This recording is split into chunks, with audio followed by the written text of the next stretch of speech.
Olá, pessoal. Aqui é a doutora Solange. Eu atuo na área da ginecologia e hoje a gente vai abordar algumas questões de residência, falando um pouquinho de ciclo menstrual e, especificamente, um pouquinho mais de amenorreia, tá? O assunto ali um pouquinho mais difícil, às vezes que as bancas tendem a cobrar alguns detalhes, tá? Mas com calma, revendo, a gente vai revendo as questões para relembrar isso e entender o que que as bancas buscam principalmente cobrar sobre esse assunto. E entender, claro, um pouquinho para a gente relembrar de como é que a gente pode trazer isso para a nossa prática clínica também, tá? Antes da gente começar a ler a nossa primeira questão, vou só relembrar alguns conceitos que é importante que a gente tenha na cabeça antes de responder essas questões. Primeiro, né, o que que é a questão de amenorreia? A amenorreia é quando aquela paciente ela tem ausência da menstruação. Isso pode acontecer naquela paciente que nunca teve a menarca e existe um atraso nisso, e a gente vai dizer que é uma amenorreia primária. Então, é uma paciente, por exemplo, que ela não tem nenhum caractere secundário, ela tem mais de 13 anos e não teve a menarca, a gente vai considerar uma menorreia primária. Aquela paciente que ela tem os desenvolvimento dos caracteres secundários, né, pubarca, telárica, mas ela tem mais de 15 anos e não teve a menstruação. E para aquela paciente que ela começou a ter larga antes dos 10 anos e mesmo após de 3 anos depois do início da telarca, ela não menstruou, também a gente considera uma menorreia primária. Já a menorreia secundária é quando é uma paciente que está no menarca, ou seja, ela já teve a menarca, mas ela parou de menstruar por um período maior do que 3 meses ou um período maior do que 3 ciclos menstruais consecutivos, tá? Na ausência de gestação, lactação, claro, e a gente considera uma menorreia secundária, tá? Então, relembrando isso, vamos ler um pouquinho da nossa questão e ao longo dela a gente vai relembrando outros conceitos, tá? Então, nossa primeira questão da MP de 2019. Mulher de 36 anos de idade não menstrua há 6 meses, 4 meses. Seus ciclos menstruais sempre foram normais. É gesta 2 e 2 cesáreas. Ou seja, ela teve 2 gestações, teve 2 cesáreas. E a última com laqueadura tubária há 8 anos.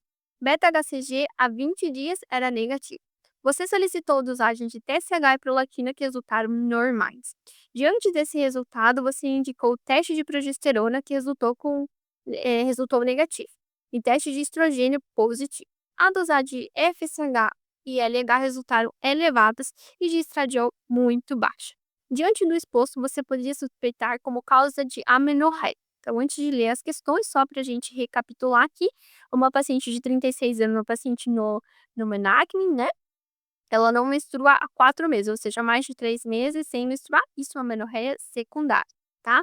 Antes disso, os ciclos eram normais, inclusive ela já gestou e como método contraceptivo ela usa a laqueadura e inclusive o enunciado já te conta que ela fez um beta-HCG que veio negativo para descartar a questão da gestação como causa ali dessa parada da menstruação.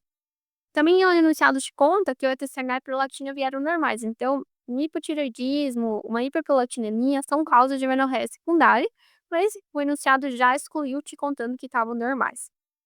E aí ele fala que o profissional que estava atendendo essa paciente fez o teste da progesterona. O teste da progesterona consiste em dar uma progesterona via oral de forma isolada para a paciente por um período de 5, 10 dias ou até 15 dias, a depender da literatura, e após isso eu vejo qual a resposta que o endométrio dessa paciente vai ter, se ela vai menstruar ou não, se ela vai sangrar ou não, tá? Se a paciente menstruar, a gente diz que o teste, ele veio positivo, ou seja, a paciente tem estrogênio circulante, tinha um endométrio responsivo ao estrogênio, só faltava a progesterona ali pra gente estimular e ter o sangramento, tá? No caso anunciado dessa paciente, o teste da progesterona veio negativo, ou seja, ela não menstruou. A gente prossegue a nossa investigação fazendo um teste de estrogênio com progesterona. Eu dou o estrogênio isolado, depois eu dou o estrogênio com a progesterona e vejo qual é o resultado. Se o teste vir positivo, quer dizer que a paciente menstruou. Isso me traduz que havia falta de estrogênio, como é o caso da nossa paciente, tanto que o nível de estradiol dosado foi muito baixo. E de exame complementar, ele ainda te conta que o FSH e o LH vieram elevados, ou seja, aquele ovário, aquela gônada não está produzindo, não está ovulando, não está produzindo estradiol, não acontece um feedback negativo, e o FSH, que é produzido lá na hipófise, que estimula as células lá no folículo, não tá tendo esse feedback negativo e está ficando alto, tá? Então, uma paciente abaixo dos 40 anos, né, abaixo de 45, principalmente 40 anos, que a gente tem uma falência ovariana, ou seja, o ovário não está ovulando, não está produzindo estrogênio, o FSH está elevado, a gente pensa em uma insuficiência ovariana precoce, tá? Então é isso que o enunciado traz de informação pra gente. Sabendo disso, vamos ver as alternativas, tá? Então, alternativa A, síndrome de Kalman. A síndrome de Kalman é uma síndrome genética associada ao hipogonadismo hipogonadotrófico por deficiência de GNRH, tá? Então, essa paciente, ela nunca vai ter menstruado, ela não vai ter esse estímulo. O GNRH produzido no hipotálamo não está estimulando aquela hipófise, então, consequentemente, a gente vai ter uma deficiência dessa parte hormonal. Então, não seria a resposta para essa questão, como a gente já analisou. Alternativa B, síndrome de Prader-Willi. A síndrome de Prader-Willi é uma síndrome genética que está associada à alteração do cromossomo 15 e está muito associada à hiperfagia, à obesidade na infância. Então, ele já traz várias alterações desde o início. Foge muito do que a nossa questão está falando. Então, a questão aqui estava tentando te confundir para ver se você conhecia algumas outras síndromes, tá? Alternativa C, falência ovariana precoce. Sim, essa alternativa verdadeira, como a gente já revisou a questão, tá? Alternativa D, síndrome de Ashman total. É uma síndrome obstrutiva em que existem senéquias, aderências entre as paredes uterinas e que pode causar uma menorreia secundária por obstrução, tá? Que não é o caso da nossa paciente também. Não falou de histórico de curtagens, não falou de histórico de infecções endometriais, tá? Então, não é a alternativa correta. E a alternativa E é uma menorreia hipotalâmica por estresse. A menorreia hipotalâmica por estresse está associada ao estresse, como o próprio nome diz, a transtornos alimentares, tá? Seja aquelas pacientes que fazem aquelas dietas extremamente restritivas, anorexia, bulimia, tá associada também ao transtorno de humor, que vai levar uma série de cascatas ali de respostas hormonais à falta de menstruação, que também não é o caso da nossa paciente, tá? Então ficou como falência ovariana precoce. Seguimos para a nossa próxima questão. Também uma questão da MP de 2019, tá? Que vai abordar um pouquinho da questão teórica do ciclo menstrual. Então, relembrando que o ciclo menstrual ele é dividido em fases. A primeira fase do ciclo é chamado de fase folicular, em que eu tenho endométrio proliferativo, que eu tenho folículos sendo recrutados no ovário, respondendo ao LH, ao FSH, produzindo estrogênio, produzindo inimina, tá? Então, só pra gente relembrar isso. E a segunda fase do ciclo é a fase lútea, que acontece após a ovulação. Já eu tenho o endométrio mais secretor, né?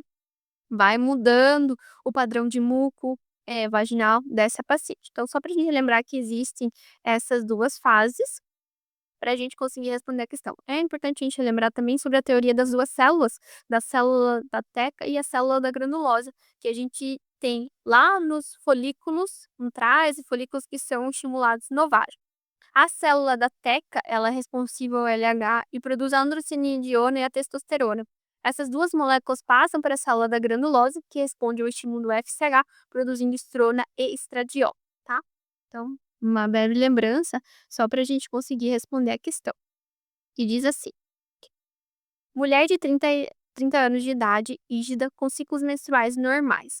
Observa-se no oitavo dia do ciclo as seguintes alterações fisiológicas, exceto A. LH em elevação. É verdadeira. Então, no oitavo dia do ciclo ali, na metade da fase folicular, a gente tem um LH que está se elevando, preparando para fazer o pico de LH, que vai fazer a ovulação propriamente dita, tá? Alternativa B, um FSH em declínio. Sim, ali por oitavo dia do ciclo, no meio dessa fase folicular, os níveis elevados de estradiol e de inibina B, estão aumentados e por feedback negativo, o FSH começa a declinar, tá? Então, é verdadeira essa alternativa. Alternativa C, a gente tem endométrio proliferativo, sim, como a gente já revisou. Alternativa D, citologia vaginal com predomínio de células eosinófilas acidófilas. É certa essa alternativa. Então, o estrogênio que está aumentando nessa fase estimula o depósito de glicogênio ali nas células do epitélio vaginal e posteriormente degrada em glicose e ácido lático por ação dos lactobacilos. Então, forma essa citologia mais eosinófila e acidófila, tá? Em alternativa E, quantidade aumentada de estradiol produzido nas células da teca dos folículos primários essa alternativa é errada. Então pegou uma questão conceitual do que é a célula da teca. A teca, ela vai ser responsável pela produção da androstenediona e da testosterona. Quem vai produzir o estradiol, o estrona, são as células da granulosa, tá? Então por isso que essa alternativa é errada. Vamos continuar para nossa próxima questão, que é da Amy Hicks de 2020, tá? Essa questão, ela vai relembrar uma síndrome, tá? Então eu vou falar um pouquinho dessa síndrome antes, para a gente conseguir entender melhor quando a gente for ler a questão e analisar as alternativas. Existe uma síndrome chamada síndrome de insensibilidade androgênica completa. Essa síndrome é uma condição genética recessiva que está ligada ao cromossomo X, tá? É causada por uma mutação no gene que codifica os receptores de androgênios no corpo, tá? Quando existe essa insensibilidade androgênica completa, a manifestação clínica que eu vou ver no paciente, eu vou ter um paciente com uma genitália feminina externa, tá? Contudo, os testículos, eles podem estar presentes e localizados em região inguinal, por exemplo, eles vão ser normais, produzir testosterona, só que a gente não tem receptores respondendo para essa testosterona. Por isso que eu tenho um fenótipo feminino com desenvolvimento mamário normal. Eu posso ter, inclusive, um paciente com ausência total de pelos pubianos e axilares ou estarem bem escassos, tá? Então, vai ter esse fenótipo feminino, eu vou ter uma vagina que é mais curta, tá? Mas posso ter um comprometimento ali variável ou até ausência total do útero, de trompas, devido a essa resposta da ausência da resposta dos receptores, tá? As gônadas, né, como eu falei, os testículos, eles podem ser encontrados tanto na região inguinal, nos grandes dávidos e até a cavidade abdominal, tá? Então, relembrando isso, vamos para a nossa questão. Então, diz assim: menina de 18 anos vem à consulta ginecológica com a mãe, referindo a ausência de menarca até então. Não iniciou atividade sexual ainda. Ao exame físico, apresenta altura e peso adequados para a idade. Mamas bem desenvolvidas, genitália normal com vulva sem pelos, ou seja, ausência de bulbar, e leve avaulamento bilateral em região inguinal. Considerando a hipótese diagnóstica, analise as alternativas abaixo. Então, a questão te deu várias dicas para você pensar e concluir que a síndrome da insensibilidade androgênica completa, também chamada de síndrome de Morris, tá? Então, alternativa 1, cariótipo do paciente XX.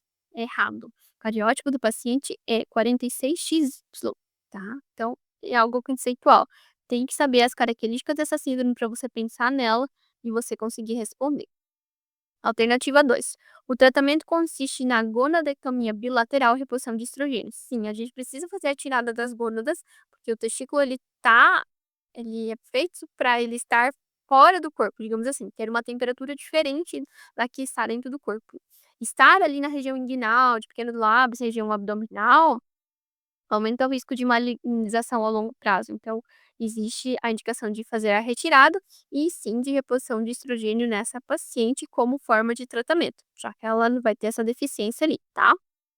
Alternativa 3. A paciente poderá ter dificuldade na relação sexual, uma vez que a vagina é mais curta nesse caso. Verdadeiro. Então, a gente pode ter, sim, como parte de característica dessa síndrome, uma vagina mais curta.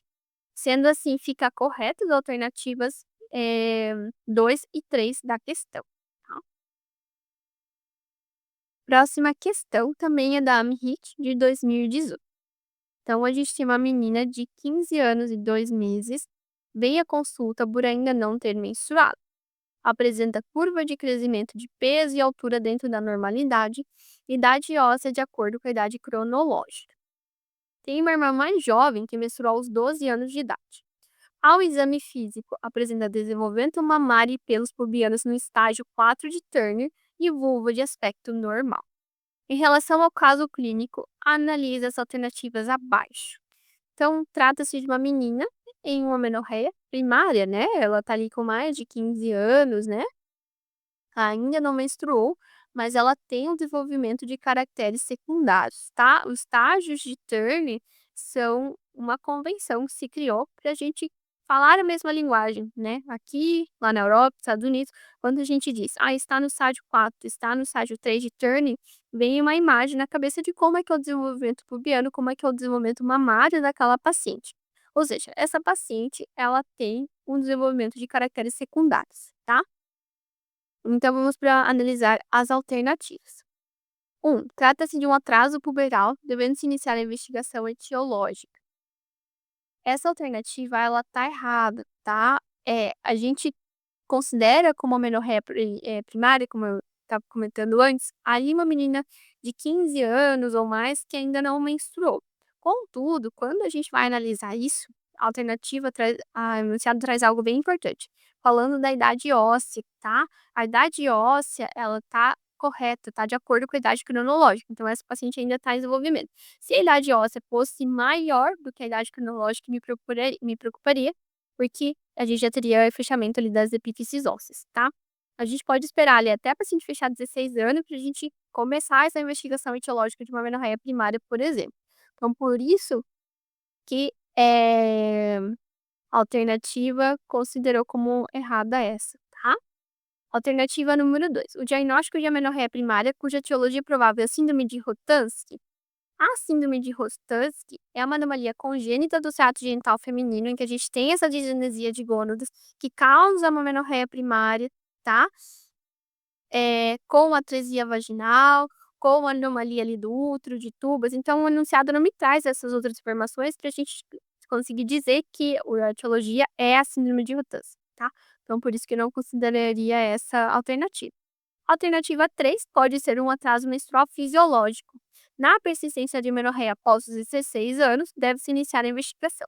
Essa alternativa é considerada correta. Então, a gente já tinha comentado um pouquinho disso ali na primeira questão. Essa, essa questão em si pode ter gerado um pouquinho de dúvida, né, por essa questão da definição de amenorreia. Mas sim, a gente pode completar ali, esperar até os 16 anos completos para a gente começar essa investigação da amenorreia primária, tá? Então fica assim como correta a alternativa C. A próxima questão é uma questão também da MIRIX de 2017. Então ele vai dizer assim pra gente: uma menina de 17 anos com amenorreia primária e desenvolvimento normal de caracteres secundários foi submetida ao teste de progesterona, ao qual foi negativo. Em seguida, realizou outro estímulo com estrogênio e progesterona e também não houve sangramento. Qual é a hipótese diagnóstica? Então, novamente, uma questão que aborda o que é um teste de progestágeno com progesterona, o que é um teste de estrogênio mais progesterona, tá? Então, uma menina de 17 anos que não teve a menarca é sim uma menorreia primária. Tem desenvolvimento de caráter secundário. Isso é bem importante para a gente conseguir analisar as alternativas e conseguir achar a resposta para a nossa questão, tá? Então, vamos ler as hipóteses diagnósticas e a gente vai comentando um pouquinho de novo e relembrando, tá? A. Digenesia gonadal pura. Se a paciente apresentasse uma digenesia gonadal pura, ela não teria os caracteres secundários, tá? Então, não é enunciado diz que a paciente tem caractere secundário normal. Então, isso descarta a alternativa A, tá? Alternativa B. Síndrome dos ovários policísticos.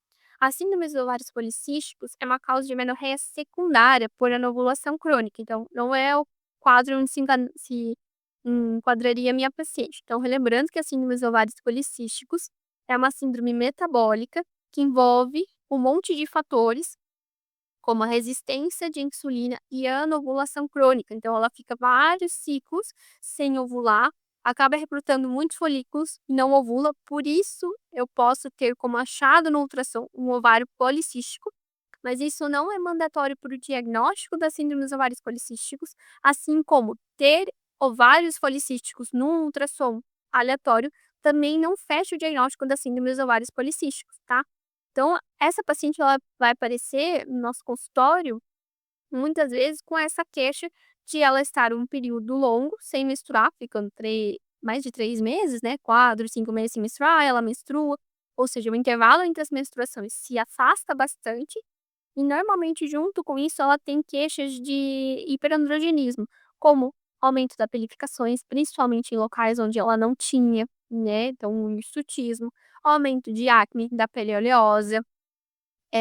Essas pacientes podem ter uma síndrome metabólica associada a uma resistência à insulina, a gente pode ver sinais semiológicos disso como uma acantose nigrans, tá?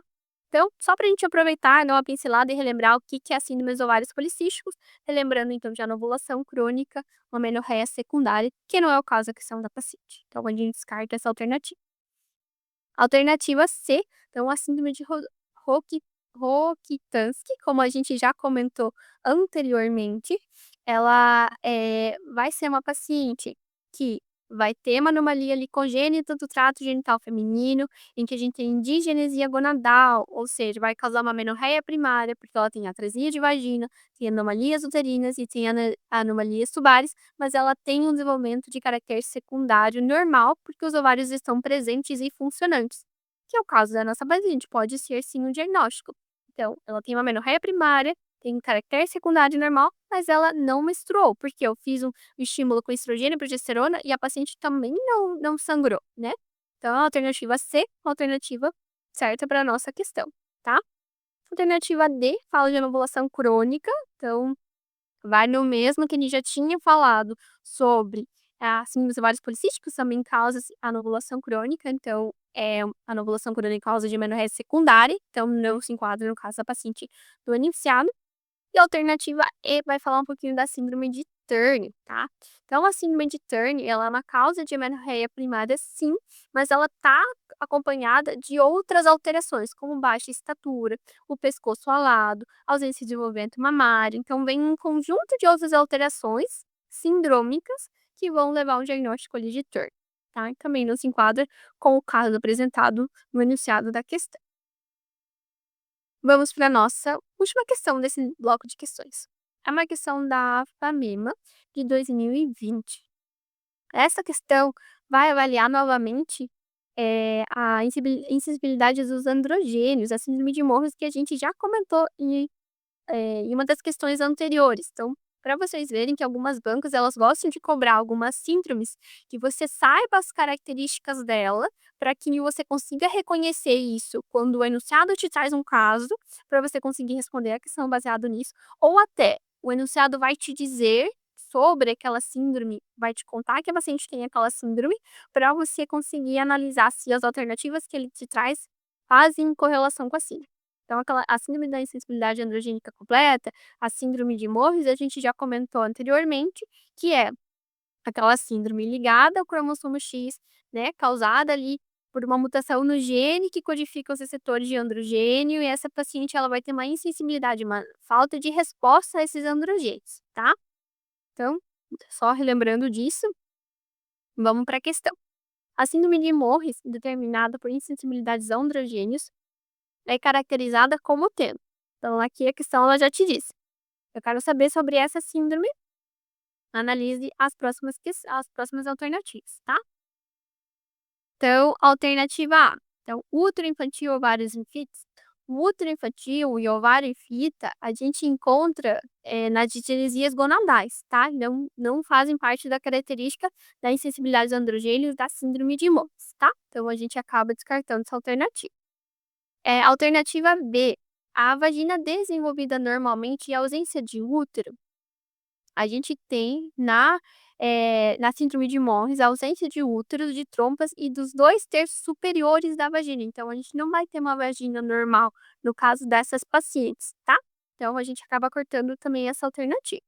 Alternativa C, genitália feminina com terço inferior da vagina e vulva de aspecto normal? Sim, exatamente isso que a gente encontra na síndrome de Morris. Então, a gente tem aquela paciente que tem um genótipo feminino, tem uma genitália externa normal pro sexo feminino, e a genitália, a vagina, ela vai ser mais curta, porque ela vai ter somente aquele terço inferior. Os 2/3 superiores, as trompas e o útero, ele vai estar ausente nesse caso, tá? E a alternativa D, ausência de desenvolvimento de mamas, e vulva normal. Então, a gente tem mamas e vulva com desenvolvimento normal. A gente já tinha citado isso, né, anteriormente, mas essa paciente vai ter aquele fenótipo normal, tá? Inclusive, ela vai ter ali essa ausência, a rarefação de pelos, mas a gente vai ter essa alteração de anatomia interna. Lembrando que a paciente com a síndrome de Morris, ela vai ter ali a 46XY, tá? Então era isso que essas questões buscavam, revisar. A gente vê que existem sim muitos detalhezinhos que a gente precisa relembrar, Mas fazendo as questões com frequência nessa repetição, a gente vai gravando e entendendo o que que as bancas gostam e principalmente o que que é característica de cada banca. Então a gente viu várias questões ali da IMP, principalmente, que eles gostam muito desse conceito de o que que é o teste de progesterona, o que que é o teste de estrogênio com progesterona, tá? As síndromes que são mais comumente citadas também nessas bancas, como a insensibilidade de estrogênio e as outras síndromes que a gente comentou, tá? Então espero poder ter ajudado um pouquinho, a gente relembrar esse assunto que aí é um pouco complicado, muita gente acaba fugindo dele, mas com calma a gente vai tudo entendendo, assista às aulas que vai acabar esclarecendo tudo um pouquinho com mais detalhes também.